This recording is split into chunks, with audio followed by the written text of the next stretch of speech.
Hi everyone and welcome back to Game on DNX. Today I'm bringing you the first in our series on how to level professions 1 to 50 and what I find to be the most effective way. Today's video is on the shoemaking profession. In the background is footage of me running around while doing this live on stream. If you feel like popping by and watching me stream, I stream most days on either Twitch or YouTube. Just to be clear on a couple of things, I multi-count on 8 accounts, so farming these materials can be faster for me. But if you're someone who plays in a smaller team, I believe it's still doable in a reasonable time. If you are playing on a solo account, it will take longer, but the path I've chosen to take, some of these materials will be either cost effective or the fights will be fast enough if you just out-level the mobs. And one last thing as well, I didn't want to make it too complicated by adding more recipes, so I just kept the recipes to 10 levels at a time. So as you can see on the screen is a list of materials that I used to go from 1 to 50 and the total requirements needed. Don't worry about needing to take a screenshot. The list will be in the description below and posted in my Discord along with all my other profession 1 to 50 guides. Now starting with the first recipe there, we're going to be making 77 strength boots. So I was back up to Incarnate to hunt down them little kitties and chop off their tails. These can be found in the Incarnate Forest. So once I finished with that, I moved on to fighting the plants for their translucent petals, which can be found in the Incarnate fields. When I had 231 of both of those, I got myself to level 10. And the level 10, I went with making the Makisash. We need to make 24 of them. Now, yourself, you might be happy with making Peewee gear at level 12, but I wanted to save my feathers as I wanted to get the Peewee pet, as I find that to be more valuable. And the Makisash has more easier to obtain loot.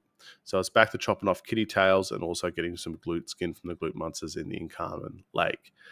Once you get 72 each of those, you're good to go to level 20. Now, once you're level 20, you're going to be crafting Gobbal gear, either by crafting 19 Gobboots or 19 belts. And if you're a solo player, I recommend crafting whatever ones you can. But I managed to get all these when I was out actually farming my Gobbal sets. And it's also worth noting that when it comes to leveling a lot of crafting professions, we'll most likely use a lot of Gobbal items at level 20, so you can never have enough of these materials. But I went with making Gobbal boots, so I needed to use 76 Gobbal Wool and 19 horns. It got myself to level 30. Once you get to level 30, this is where we craft our first 3-slot recipe. And we're looking at crafting 18 Marlin's boots. 2 of these ingredients are used from mobs in the Aster Rocky Inlet, and which I just call the beach area. And you can find the Marine Conch from the Green Snappers and the Slimy Scales come from all mobs in the area. And they both have a really good drop rate, and you only need 72 of each. This is another time where I already had the materials when I was farming sponge sets. So depending on your builds, you either come through here or Gobbals, so you might have to spend more time in the other area farming the materials that you're missing. The last item there is the yellow Larva skin. You can find these in a few places, but I just hunted down the Aster Meadows. Good drop rate. If you find them in groups of 2 or 3, or they're at least in a group with 3 of them with extras, just farm them until you get around 72 of these as well. And then once you get to level 40, the last recipe we need to get to level 50 is the 17 Seasandals there. I use this recipe because I feel like it's pretty easy to get. Black Gobbal leather, being the first one there, easier to obtain. Just run the Gobbal dungeon. You get it by killing the black Gobbals in there.